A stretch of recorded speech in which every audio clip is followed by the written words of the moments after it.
Susan Mitnick, everyone.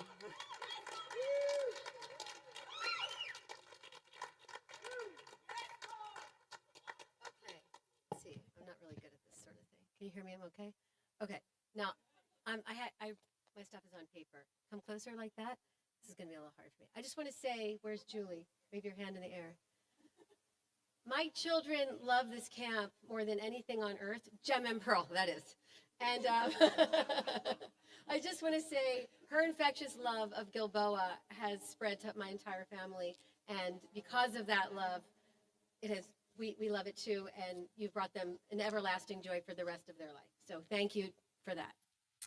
Okay, so this is going to go on a little longer than expected. Okay, MBI, a trip everybody looks so forward to their entire time at Gilboa. Gemma and Pearle were so excited for MBI, which is a trip to Israel. It's all they could talk about, except for the fact that they're extremely fearful flyers. They were going to have to fly to Israel. So when it came down to the month prior, they were really worried. But they made sure that Sebastian was going to be on their flight from LA to New York, and he was going to sit in the middle of them, and they were going to cling on to him for dear life. Now, this story I'm about to tell you, it revolves around three things. A goodbye kiss, a forgotten passport, and a water bottle. If not for those three items, the story would not be what it is. And the one thing I need to tell you about myself is that I am a stickler for getting to the airport on time, especially if it involves an international flight. We had to be up at 3 in the morning for the MBI trip at the airport at 3:30 a.m., and it was not pretty. All the bags were packed at the door, we were organized, and I wasn't having any monkey business. And just to give you an idea of how strict I am, I make my children show me the passport before we leave the house, get in the car or the Uber, buckle your seatbelt, show it again. I want to see it's on your person. That's how I roll. Okay. So now this is the place in the story where the first item comes into play. We drive just 3 houses down where Pearl's boyfriend at the time lives. 3 houses.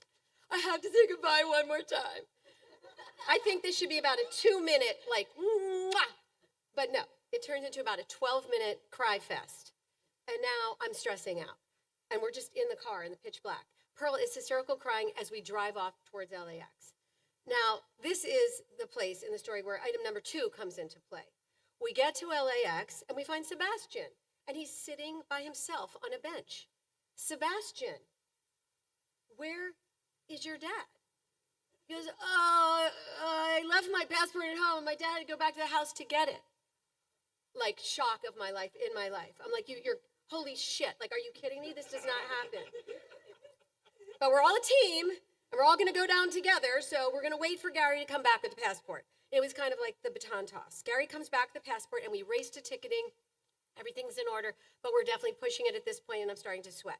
We walk the kids up to security at Delta, and we can't go any further, and the line is really long. Did I mention, by the way, that this is 4th of July weekend, the busiest summer travel weekend of the year?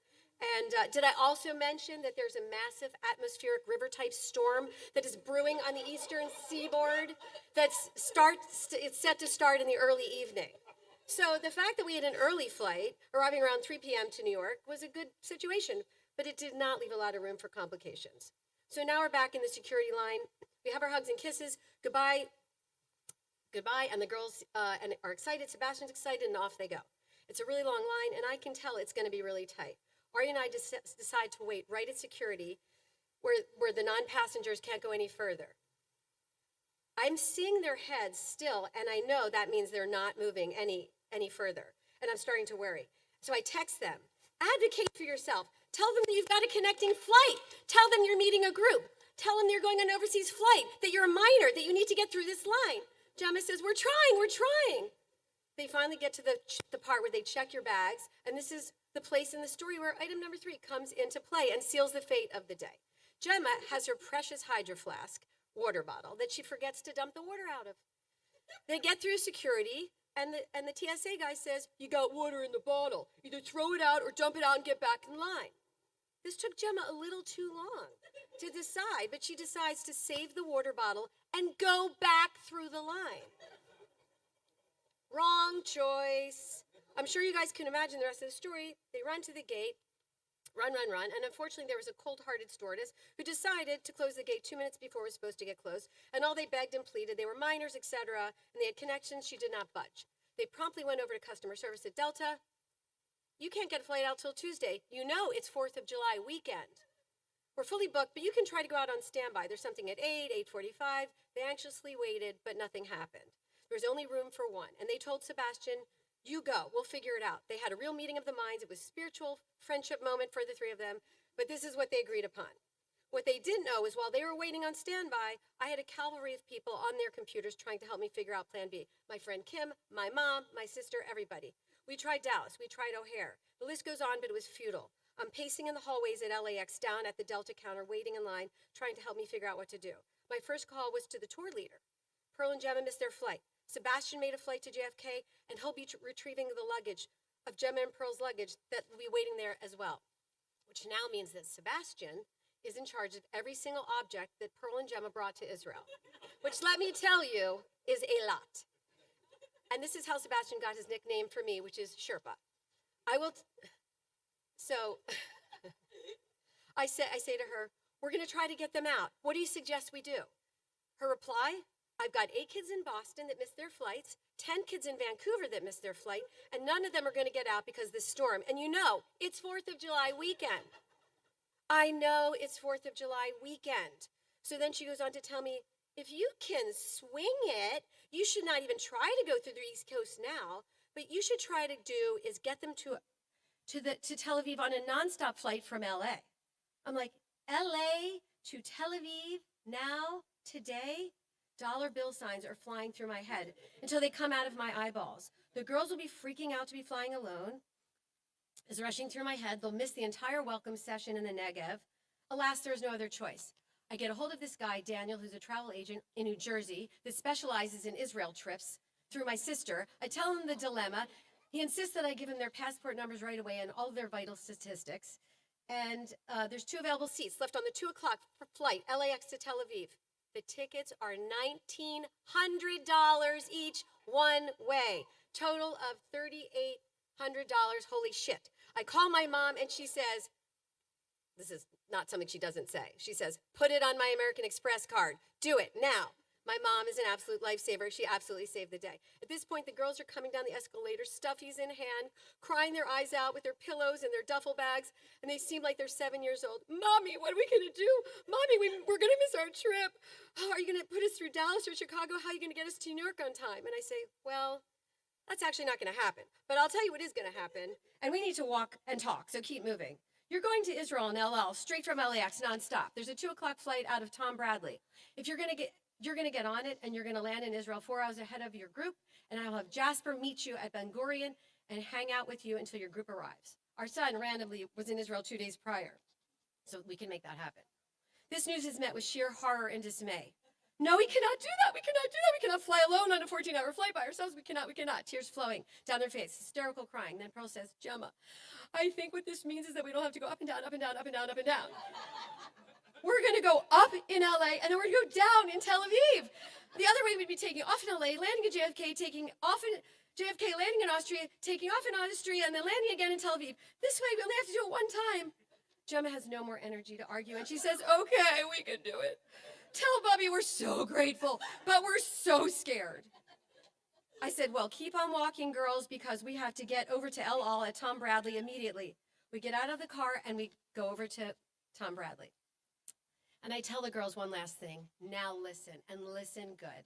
You are 2 people who've just bought a one-way ticket to Israel an hour before a flight, and you have no bags. You are a security risk. El Al is the most secure-focused airline on Earth, and you're about to be barbecued like a shish kebab with security questions, so be prepared.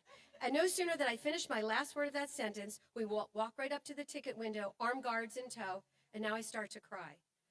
There's a woman standing behind the guards, and I say, teary-eyed, my girls are fearful flyers. Can you please make sure they sit next to each other? They're so afraid if they're not holding hands. They've never gone on a flight alone, let alone overseas. And this is where the games begin. She sternly says in a thick Israeli accent, I am not ticketing, I am security. And I am like, oh, here we go. And she says, Mummy, stand back. Girls, come forward. And the grilling begins. Why are you going to Israel? We're going on a teen tour with our camp. What kind of camp? A Jewish camp, a Jewish camp. And I say, and if I say the blessing over the bread, what would it be? And they quickly answer, B'rei Pri Hagafen? And I'm standing behind there, are you fucking kidding me? After all these years of Shabbat and you don't know the prayer over the challah? Oh my God. What kind of Jewish mother am I? She goes on to ask another question. If I were to say, Baruch atah Adonai shel haglik ner, what prayer would this be? We don't know. Again, I'm like, oh my God, what have I done? You don't know this? I've been doing a Shabbat since you were the day you were born. We don't go to religious camp, we go to Jewish camp. Now, if she had asked the word for cleaning the toilets, briut, or dancing, rikud, then they may have been able to answer. She asked them to count in Hebrew, they said no. She asked them if they had brought any suspicious packages, they said no. And at each time she goes back and forth writing things down at the counter. Why don't you have any bags? Well, tearfully, we missed our flight to New York and we're going on and our friend has our bags. And she finally asked, who are you going to see in Israel? They jubilantly yelled, we have family there, Hannah, Anna, and Eliana. Eliana's in the IDF, she's a soldier, she's my cousin. And I think this might have been the straw that broke the camel's back. She comes back and she puts 2 red stickers in Gemma and Pearle's passports. You girls have no bags, so you have special stickers in your passports for security. Now go to ticketing. We go to ticketing and they say, and I quote, the flight is oversold. No, and I say, no. We just spent $1,900 each for tickets at a total of $3,800, one way from LAX to Tel Aviv. There's no way my girls are not getting on this flight. And he says, okay, slicha, okay. Are you willing to sit in a jump seat? And I'm like, you're asking me if I'm willing to sit in a jump seat for 14 hours from Los Angeles to Israel? I said, 1, that's not legal, and 2, no way. He said, okay, listen. The flight was oversold yesterday by 7, and today it's only oversold by 1, so I think you'll be okay, in a typical nonchalant Israeli way. At this point, something comes over me, an exhausted calm. I feel that nothing else could possibly happen today, and I take the chance. I say, girls, it's going to be fine. You're going to go get a seat, and they're going to put you together, and you know what to do. Just cry your little eyes out and tell them you have to sit together, and it's all going to be fine. Pearle and Gemma rise to the occasion. A reluctant wave of bravery comes over them. They cling to their pillows, stuffies, and their little floral duffel bags. They hug and kiss and squeeze us goodbye. I love you. Nanny's on the wing. My grandmother's a butterfly. She passed away, and that's what we say when we go on flights. Now, this is their moment. They hold hands once again like they are 7 years old, but also nearly 16, and they ascend the escalator. Ari and I are utterly exhausted. We wait till we can't see their little heads any longer, and we head for home. Then, in the middle of the night, I get a phone call on my cell. It's Gemma. I am in a panic.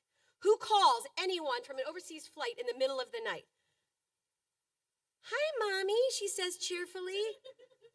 Gemma, are you okay? Why are you calling me from an overseas flight? That's not legal. You're not allowed to do that. It's not safe. She says, I just want to tell you that I was so scared, and we're sitting with this really nice family with little kids, and the mother said, you look so scared. Do you want me to hold your hand? And she said, yes, please. They quickly became friends with the family and played with the children on the flight. And then she said, Mom, what is going on with this flight? You don't understand. People are in their socks. They're walking all over the aisles. There are no rules. Some of them are praying, and most of them are drinking and schmoozing and laughing, telling stories and sharing food and having a wonderful time. I have never been on a flight like this. It is so fun. And I said with a big smile on my face, oh, Gemma, you're an al, a flight with a bunch of Jews. Welcome to Israel.